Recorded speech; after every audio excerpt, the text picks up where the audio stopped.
ቢዝነስ ኮፊ ቶክ ቢዝነስን ስንሰራ ብዙ ጊዜ ስለ ቢዝነስ እናወራለን፣ ቢዝነስ ስለመስራት ብለን እናወራለን እና ግን ብዙ ጊዜ ደግሞ የማናወራውና እየተሰራ እንዳለ ዝም ብለን አስዩም ወይም ደግሞ የምንገምተው ምንድነው ብትሉኝ ተቋም መገንባት። ስለዚህ ቢዝነስን ራን ስታደርጉ እነዚህ ሁለት ነገሮች ዴይሊ መስራት ይጠበቅባቸዋል። ምን ማለት ነው? ቢዝነሱን ማሯሯጥ፣ በደንብ አድርገህ ማሯሯጥ፣ ወክ ማድረግ አይደለም፣ ዳዴ መሄድ አይደለም፣ ማሯሯጥ አለብህ።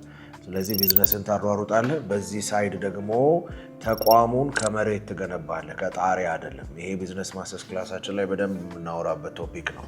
ለምን ብዙዎቻችን የምንጀምረው ከጣሪያ ነው። ምን ማለት ነው? ሱፐርቫይዘር ማኔጀር ከመቅጠር ትጀምራለህ። ኖ እሱ ጣሪያ ነው።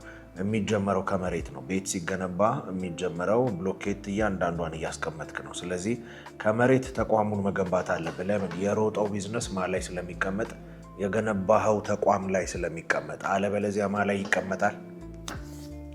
ትከሻ ላይ ይቀመጣል። ስለዚህ ያሯሯጥከው ያለውን ቢዝነስ መሸከም የሚችል ተቋም ደግሞ መገንባት አትርሳ። በዚህ ነገር እርዳታ ፈልጋለሁ የምትሉ ከሆነ ደግሞ ሁሌ እንደምለው ለእኔ ሜሴጅ መላክ ትችላላችሁ።